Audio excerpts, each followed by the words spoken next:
Sa videong ito, pag-usapan natin ang tungkol sa warranty ng motor. Ano nga ba yung purpose ng warranty at paano ito may apply sa ating mga motor? Ano yung mga coverage ng warranty at ano yung mga dahilan para ma-void or matanggalan tayo ng warranty? Kasama na rito kung ano yung mga inclusion at exclusion sa warranty at kung ano yung mga upgrades sa motor na nakaka-void or nakakatanggal ng warranty at mga upgrades na hindi nakakatanggal ng warranty. So bago ang lahat, ano nga ba yung warranty sa ating mga motor? Kadalasan naririnig natin yung term na warranty kapag bumibili tayo ng bagong gamit, mapa-appliances yan, gadgets, at kahit pa sa ating mga motor. Ang warranty po kasi sa madaling salita ay kasunduan or agreement between sa bumili at nagbenta, purchaser or manufacturer na kung saan aayusin po ng manufacturer or nagbenta yung nasirang item within sa binigay na period of time. Pero syempre may kondisyon din yung manufacturer na kung saan aayusin niya lang po yung item kapag kasama pa siya sa coverage or inclusion ng warranty. Kumbaga part na rin yung warranty para maproteksyonan yung karapatan ng seller at buyer na kung saan kapag may nasira ay may papaayos niya ito, pero kung sakaling hindi na coverage ng sira, hindi na aayusin ng manufacturer. So in short, yung warranty magamit mo kapag nagkasira yung motor basta pasok sa kondisyon at saka sa coverage kung ilang taon or ilang buwan yung coverage ng warranty. So punta na po tayo sa warranty ng motor. Specific lang po tayo ngayon sa Honda Click version 3 2024 na nandito. Pero palagay ko naman halos pare-pares lang naman yung coverage at inclusions ng warranty ng kada motor. Kahit ibang unit pa lang, pero ewan ko kung kapag ibang dealership na. Pero ayun, unahin na natin yung coverage ng warranty. Usually yung coverage ng ganitong motor is nasa 1 year or 10,000 kilometers odo. Specific tayo sa Honda Click ha. Yun yung warranty niya, yun yung coverage. Ibig sabihin kapag lumagpas po ng 1 year or lumagpas po ng 10,000 kilometers, kung ano man yung mauna doon, hindi na po covered ng manufacturer yung pagpapaayos ng mga factory defaults, mga factory defect or mga sira sa makina, which is explain ko mamaya yung mga inclusions na yun, kung ano yung mga sira na yun. So ibig sabihin within the 1 year mula nung nabili natin itong motor na to or within the 10 kilometers odo, ay pwede po natin siyang ipaayos kung ano man yung mga sirang mangyari sa kanya, kasi hindi naman 100% perfect yung pagkakagawa ng ating mga engine, kaya may tinatawag pa na factory defect or kasalanan ng manufacturer, factory error, machine error. Ayusin po nila yan basta pasok ka po doon sa coverage na binigay sa inyo. So ano nga po ba yung mga sira na yun or inclusions ng warranty na yun na dapat nating alamin na kapag nasira ito, pwede nating ipagawa sa manufacturer or dun sa kasang pinagkuhanan natin. So pasok na po tayo sa inclusions ng warranty. Ano nga po ba yung mga yon? So nandyan po yung factory defect. So ano nga po ba yung mga factory defect na pwedeng masira sa ating mga motor? Nakakategory po yan bilang factory defect ng engine, factory defect ng wirings, factory defect ng chassis. Also isama na rin natin yung digital panel. So yung magic term po dyan para magets nyo yung factory defect is kapag nasira yung mga binanggit ko sa inyo kanina, chassis, wiring, engine, kapag nasira po yan nang hindi natin ginagalaw or hindi po natin pinapakialaman. So yun yung idea para masabi natin na factory defect. Syempre pag pinakialaman mo yan, kasalanan mo, hindi na factory defect. Kaya naman hindi na natin siya may isasama sa warranty. Pero kung within the coverage, halimbawa 1 year nga or 10k odo, nasira yung mga yan nang hindi mo ginagalaw, pwede mo siyang maipaayos ng libre. So unahin na po natin sa factory defect ng ating mga engine. Ano-anong mga sira po ba yung pwede nating ipawarranty?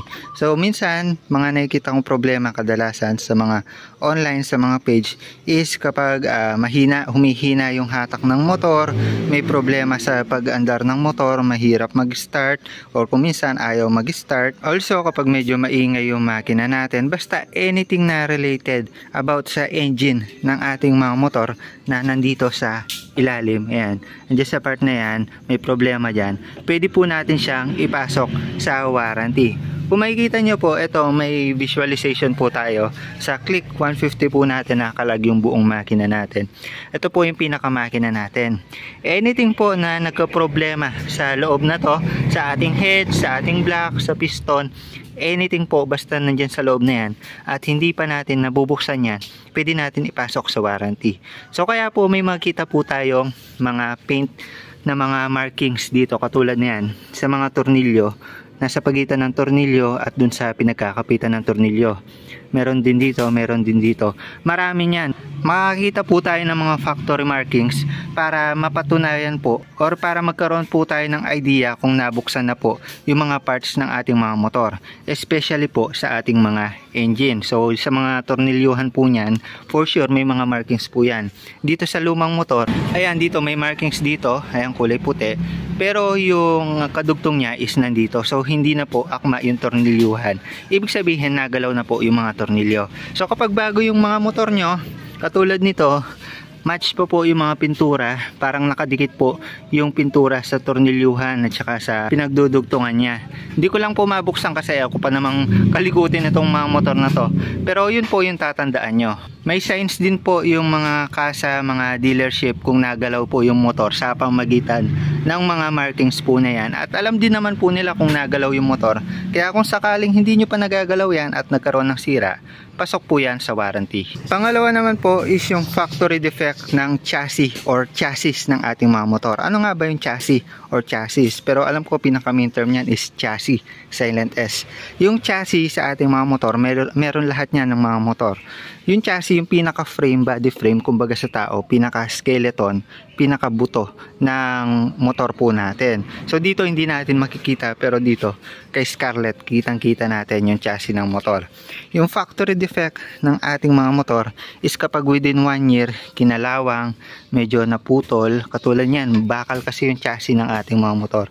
So kapag nagka-problema sa mga chassis ng ating mga motor, medyo nabaluktot or whatsoever, naputol, pwede po natin siyang ipasok sa warranty. Ayan o, chassis, chassis, chassis, hanggang sa pinakailalim. Ayan, chassis pa yan. So isa pa yan sa pwede nating ipawarranty kung sakaling within 1 year nagkaroon ng problema or sira. Chassis factory default or factory defect. Pangatlo naman po is factory defect ng wirings. Ito assuming po lahat tayo na hindi pa natin ginalaw yung mga yan. So kung before 1 year or 10K odo hindi po natin ginalaw yan at nagkaroon ng sira sa wirings natin, maybe sa ilaw hindi na po gumagana yung mga yan, yung ECU po natin siguro kasama pa yan, yung stoplight, yung signal light, sama na rin po natin yung digital panel natin, basta hindi po ginagalaw at nagkaroon ng sira, pasok po sa warranty yan. So para magkaroon kayo ng idea, syempre dito ulit tayo kay Scarlett na hubot-hubad, kaya naman makikita natin yung mga parts niya. Ito po yung mga wirings, ayan, wirings, basta't hindi nyo po ginagalaw yan at nagkaroon ng problema, pasok po kayo sa warranty. Pero mamaya may mga exclusions po yan, pag-usapan natin mamaya yung exclusions. Dito po sa digital panel, depende po yung warranty nito kasi minsan natural calamities, kapag nabibilad, nababasa, pwedeng yun yung maging sanhi para masira yung panel natin. Pero kung halos bago pa yung motor tapos nasira yung panel natin, pwede po natin siyang maisama sa warranty. So depende. So yun po yung mga inclusions sa warranty. Mostly factory defect po sila. Basta ang magic term po dyan, nasira po sila nang hindi nyo ginagalaw, pwede nyo pong ipawarranty.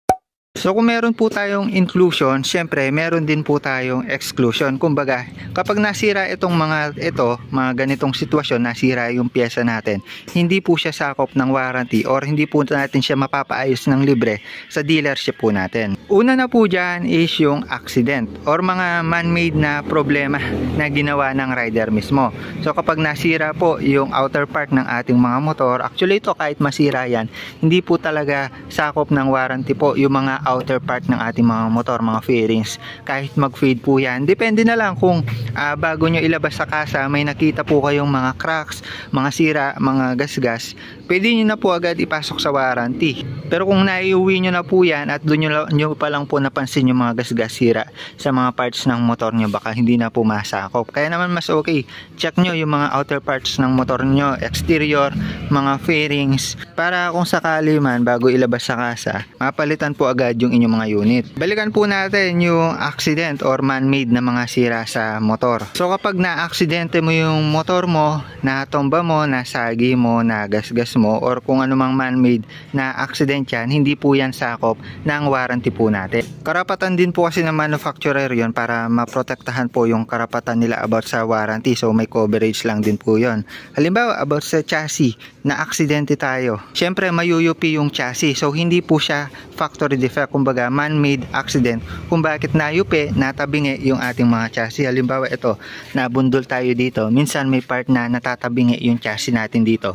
So hindi na po yun factory defect, hindi na po siya kasama sa warranty. Sa engine naman, halimbawa, nag-customize tayo, pinagalaw natin yung makina natin, tapos nagkaroon ng sira.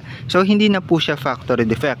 Man-made na defect na po siya or man-made error na po siya, kaya naman nasira yung ating mga engine at hindi po siya makocover ng warranty po natin. Hindi po mapapalitan ng libre yung mga parts at pwede pong ma-void or maging hindi na valid yung warranty. So, mamaya pag-usapan din natin yung mga dahilan bakit ma-void yung warranty. Sa wirings naman po, kung pinakialaman po natin yung mga wirings ng ating mga motor, naglagay po tayo ng mini driving light, ng mga busina at maapektuhan po yung alinman sa wirings po natin at nagkaroon ng problema, magiging exclusions na po siya dahil hindi na po siya factory defect.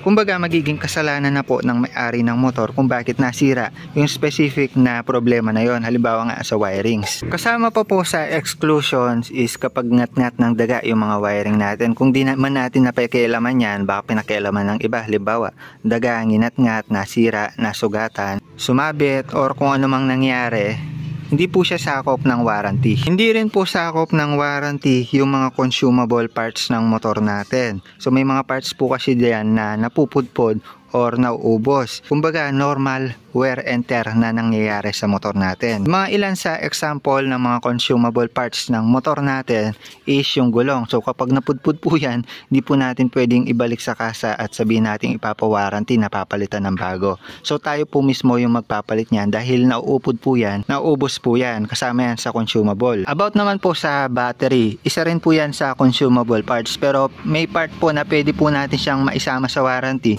kapag within 7 days or 1 month nasira po agad siya or na-drain or kumbaga may problema sa wiring, pwede po natin siya maisama sa warranty. Pero kadalasan yung mga battery po sa motor po natin, tumatagal po yan ng 3 years more or less. Ilan pa po sa mga consumable parts na kasama sa exclusion ay yung spark plug po natin, fuel filter na nandito sa ilalim, air filter po natin na nandito, dumudumi po yan, so pinapalitan po yan.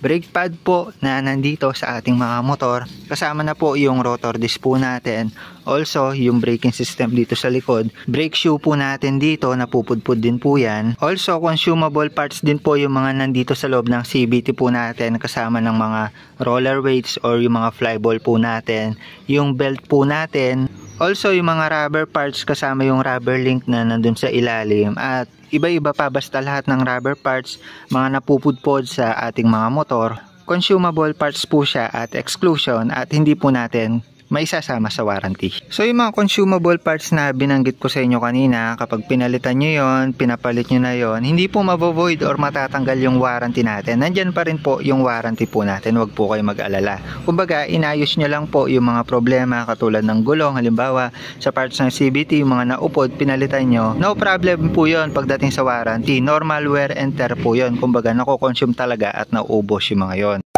Ngayon, pag-usapan naman po natin yung mga dahilan para ma-void or para mapawalang bisa yung warranty ng ating mga motor. So, pag ginawa po natin yung mga babanggitin natin na to is mapapawalang bisa or kahit magkasira sa motor po natin, hindi na po pasok sa warranty at hindi na po maayos ng libre, mapapalitan ng parts ng libre yung ating mga motor. Unang dahilan po para ma-void yung warranty po natin is yung stub standard repair.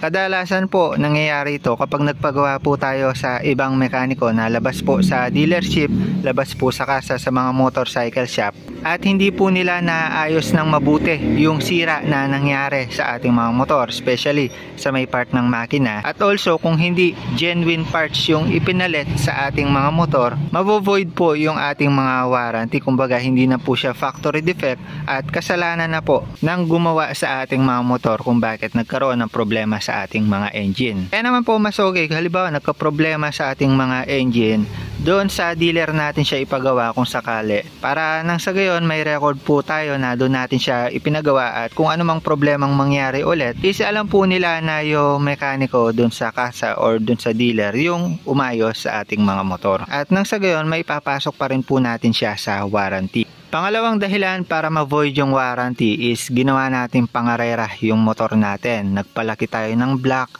ay nagpalaki tayo ng piston, pinalitan yung mga cams natin, pinalitan yung mga valve natin. Dahilan po yon para ma-void yung ating mga warranty. Siyempre, pagka nagka-problema po dyan, hindi na po factory defect yun. Kumbaga, customization na po ng rider yon at nagkaroon ng sira yung motor dahil doon. Mavo-void din po yung warranty kapag improper operation yung ginawa nyo sa motor ninyo. So may limit din po kasi kung gaano kabigat lang yung kaya ng motor natin. Alam ko nandito sa sticker yan eh. Ewan ko lang kung nandyan Pero dito sa compartment, 1.5 kilograms lang yung pwede nating pagkasyain dyan.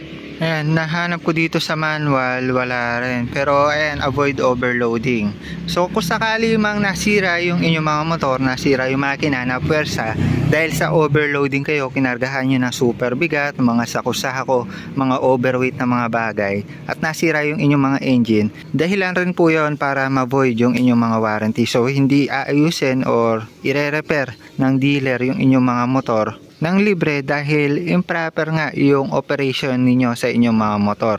So in short, wag na lang tayong nagkakarga ng mga super bigat sa ating mga motor dahil mapepersa nga naman yung ating mga engine. So dahilan yun para ma-void yung ating warranty. Sunod naman po na dahilan para ma-void yan is kung hindi po kayo nagpapa-change oil sa kasa. Ito, depende po ito kasi may iba na nag-change oil na nagdi-DIY pero hindi na-void. So paano ba na-void kapag hindi ka nagpa-change oil sa dealer? Minsan kasi, yung iba kapag nagpa-change oil sa ibang mga mekaniko, improper yung ginagawa. Minsan sumusobra sa langis, minsan kulang sa langis, minsan hindi tamang oil yung nilalagay sa motor ng ibang mga mekanik. Kaya naman nasira yung makina. So kapag napag-alaman ng dealer na improper operation, improper yung pag-change oil, pag-maintenance sa ating mga motor, mabo-void po yung warranty po natin. Kumbaga hindi na rin po kasi factory defect yun. Kumbaga human error na rin po na mali yung operation ng pag-change oil natin. Pero kung as long as tama yung operation natin ng pag-change oil, tama yung oil na nilagay natin, hindi naman basta-basta mabo-void yan. Pero take note lang po Ito advice ko rin po kahit ako nagdi-DIY ako, marunong ako mag-DIY.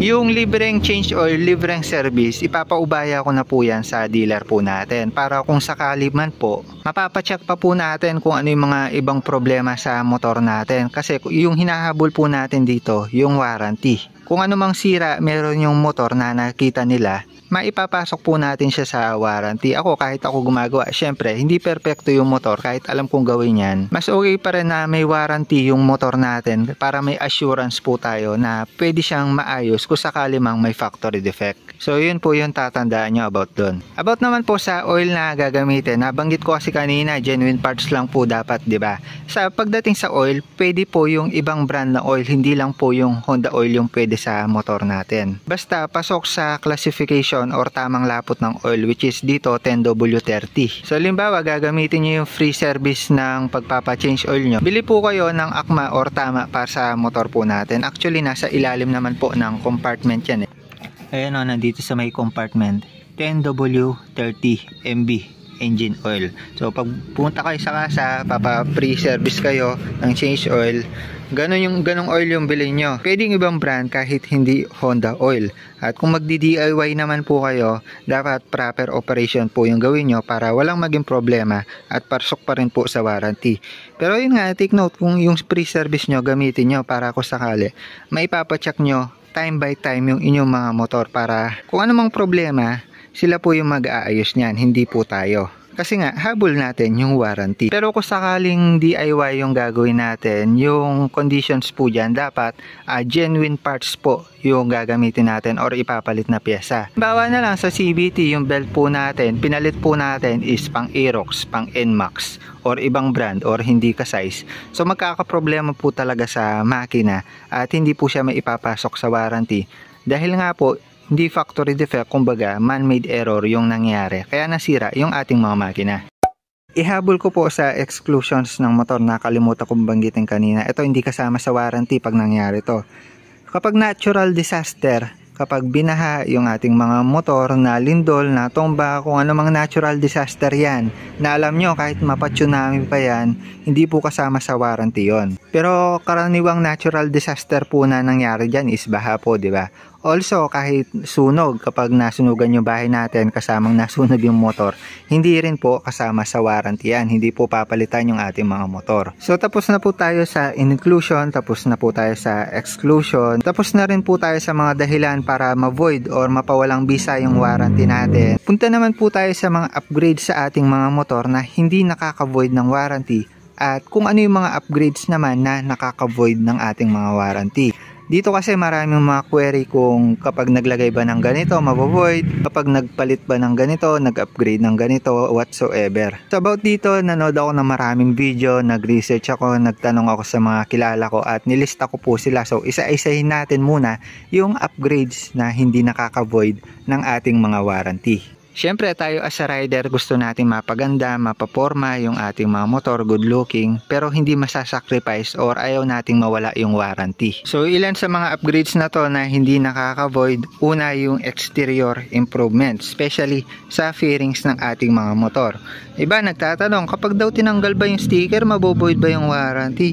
So kung titingnan po natin yung inclusions na factory defect, hindi naman po siya kasama sa engine, sa chassis, sa wiring. Kaya po walang kinalaman yung sticker ng ating mga motor para masira po yung mga engine natin or kung ano man sa ating mga motor. So yun, to be clear, kapag nagpalit po tayo ng decals or kahit tanggalin po natin yung sticker, hindi po void yung ating mga warranty. So ito, para mag-gets nyo agad, yung magic word po natin para sa upgrade na hindi nakaka-void ng ating mga warranty. Ito po yung mga upgrade na kapag ginalaw po natin, in-upgrade po natin, hindi maapektuhan yung ating mga engine, yung chassis, yung wirings ng ating mga motor. So mabilisan na lang, isa-isahin ko. So bukod dito sa sticker, repaint mags. So wala namang kinalaman yan sa engine, sa chassis. Kapag nagpa-repaint, nagpapalit po tayo, nagpa-recolor ng ating mga mags. Siyempre minsan ayaw natin yung kulay na mags natin, gusto natin magpalit ng kulay. Also gusto rin natin magpalit ng pinaka mags po natin. Hindi po yan makaka-void ng warranty unless magiging dahilan po yan para masira yung ating engine, chassis at wiring. Sunod sa listahan yung side mirror. Palit side mirror, hindi makaka-void ng warranty. So minsan ayaw kasi natin tong stock. Nagpapalit tayo ng magandang side mirror. Yung kay Scarlett natin, ayan, hindi nakaka-void ng warranty yan. Basta, pasok sa LTO pa rin. Tignan nyo pa rin kung hindi kayo mahuhuli, kung tama yung specifications na ipapalit nyo. Hindi lang basta alam nyo na hindi makaka-void. Minsan, tignan nyo rin kung pasok sa requirements ng LTO. Next upgrade na hindi nakaka-void, ito, radiator cover. Yung iba kasi pinapalitan agad yan ng RSH or kung ano mang manifest na radiator cover. Ito, goods naman to pero kung sakaling gusto nyo palitan, hindi naman mabovoid yung warranty nyo. Also, kapag nagpalagay tayo ng top box, hindi rin mabovoid yung warranty natin unless naka-apekto yon para masira yung chassis ng ating mga motor. Pero usually pinapatong lang naman yung mga bracket dito, lalagay yung top box, hindi naman agad-agad nasira yung chassis natin. Hindi rin nakaka-void yung tire hugger na nilalagay natin dito, kahit gaano mang kalakihan, yung pang Indo concept man yan, yung OEM tire hugger, goods na goods yan, hindi naman maka-apekto sa makina po yan. So improvement din po kasi yon at hindi po nakatanggal ng warranty. Cellphone holder, GoPro holder, hindi po nakaka-void yan. Upgrades po yung mga yan. Crash guard po, hindi po nakaka-void yan unless na lang kung natomba kayo. Dahil nakadugtong yung crash guard natin sa chassis. Alam ko dito nakadugtong yan. Dito nakadugtong, medyo nabaliko yung chassis no, dahil sa crash guard. Yun, mapo-void na po yung warranty nyo. Pero yun, kung sakali mang safe naman na nakalagay yung inyong mga crash guard, hindi po kayo na totomba, hindi po kayo na aksidente, goods naman po yan, hindi po yan nakaka-void ng warranty pag naglagay po kayong crash guard. Also, paglalagay ng extendable na visor dito, yung may bakal pa, hindi po nakakatanggal ng warranty kaso sa LTO, hindi po approve ata yun, alam ko. Tapos sa seat, kapag nagpa-flat seat po tayo, nag-customize, nagpalit ng camelback, hindi rin po nakaka-void ng warranty. Sa handle switch naman po, ito medyo komplikado to, depende rin po ito. May mga plug and play po kasi na gusto nila, may passing yung kanilang mga motor, tapos may hazard. Basta plug and play po yung nilagay nyo at maayos yung pagkaka-install, hindi po masisira yung warranty ng inyong mga wirings. So yun, pinag-uusapan na rin naman natin about sa wirings, upgrade sa wirings. Ito, medyo mainit na usapan, yung mini driving light, yung mga horn natin, PIA horn, upgrade sa busina. Nakaka-void po ba yun? Ito, depende to depende. Pwedeng maging mali ako dito, pwedeng maging tama. Yung mga mini driving lights kasi natin, minsan, ini-splice yan or idinudugtong sa mga stock na wirings ng ating mga motor. So syempre para pagka-on natin, sasabay siya sa paggana. Ito hindi ako 100% sure pero kung sakali man magka-problema sa wirings ng inyong mga motor, unang-unang sisisihin dyan yung mga nakadikit na mga accessory wires at saka auxiliary lights, MDL or mga busina. Panigurado yun yung sisisihin yan. At panigurado hindi tatanggapin yung inyong mga warranty. Kumbaga may mga ibang kasa kasi na halimbawa may mini driving light sila pero nagka-problema sa engine po nila, kasama po sa warranty. Pero kung mini driving lights tas problema sa wirings, panigurado hindi po yan ipapasok sa warranty kasi may dahilan po sila Pero kung sakaling clean look po kayo, wala po kayong pinakakialaman sa wiring, nagka-problema po sa inyong mga wiring, sa inyong mga ilaw, for sure 100% papasok po yan sa warranty. Kumbaga nasa sa inyo na lang kung susugal po kayo sa paglalagay ng mini driving lights. Kahit na sabihing tinap lang yung wire or in-splice lang yung wire, panigurado kasi talaga sisisihin yan pag nagka-problema yung wiring. So nasa inyo na po yan. Ito naman po tayo sa mga upgrade sa ating mga motor na nakaka-void or nakakapagwalang bisa ng warranty, nakakatanggal ng warranty. Kumbaga, ano-ano yung mga yon? Unahin na natin, extension support. Extension support or ES na tinatawag, ito po yan. Yan. So dito kay natin, nasan ba? Ito, ES, extension support. May mga bumibili ng nagpapalit ng extension support na mahaba na to. Kumbaga plus 2.5 inch, plus 1 inch or whatsoever. Nakaka-void po yan ng warranty. Unang-una, may epekto po yan sa engine natin. Hindi man rekta, pero po sa paggalaw po ng ating mga engine. Nakikita nyo kapag sobrang haba po ng mga engine support nila, kumekending-kending yung kanilang mga motor. Nagkakaroon po kasi ng epekto yon, minsan naaalog, minsan sumasayad. Or kung sakali mang mabilis yung takbo nyo, madaan kayo sa lubak, mas malakas po yung impact sa ating mga makina at pwedeng masira po yon.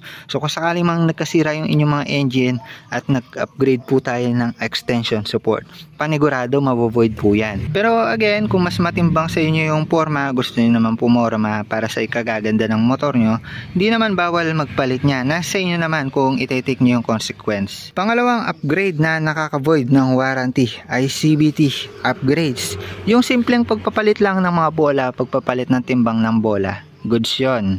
Pero yung pagpapalit ng mga internal parts kagaya ng kalkal pulley, torque drive kalkal, nakaka-void po yun. Also yung maling tono ng center spring at clutch spring, sobrang tigas, tas mali pa yung combination niya sa bola, which result na magiging persado yung makina, hirap na hirap yung makina, pwedeng ma-void yung warranty natin doon. Hindi man po kasi rekta yung CVT natin sa ating mga engine, pero kung titignan natin, ito yung engine natin ito yung segunyal crankshaft. Kung nahihirapan po itong umikot dahil sa CVT setup na nilagay po natin, masisira po ito, pwedeng umalog na or hirapan na yung segunyal at masira yung mga bearing sa loob. So yun po yung mga dahilan para ma-void po yung ating warranty.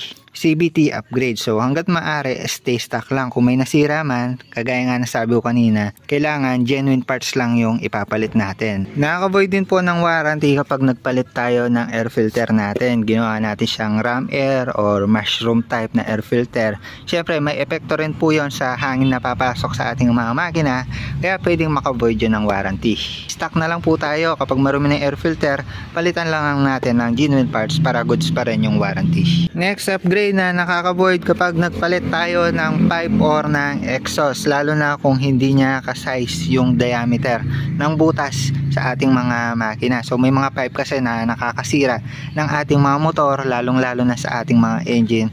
Kaya hanggat maaari, kung gusto nating may warranty, huwag tayong magpapalit ng ating mga pipe. Pero may mga pipe naman na pasok sa warranty, pero mostly mga open pipe or mga pipe na hindi nga ka-diameter, nakakatanggal po ng warranty. Huling bagay po na wag nyong gagawin kung ayaw nyo matanggal yung inyong mga warranty or ma-void po ito kapag nag-customize po kayo ng inyong mga engine. So matik yan, pag naggalaw kayo, pinalitan nyo yung mga piston niyo, nag-bore up po kayo, ayan, halimbawa ito na lang, pinalitan nyo yung inyong mga block, nag-upgrade kayo ng mas malaking piston, nagpalit ng cams, kumbaga nga ginawa nyo pangarera yung inyong mga motor, matik na matatanggal yung inyong mga warranty. Kasi kung sakali man magkaroon ng sira sa loob na to, Sa inyo na po yung may kasalanan, hindi na po sa manufacturer, hindi na po siya factory defect. Sa totoo lang, malaki talaga yung tulong ng warranty para maipaayos natin yung factory defects na hindi naman natin kasalanan at hindi tayo gumastos ng napakalaki kung sakali magkasira yung motor natin.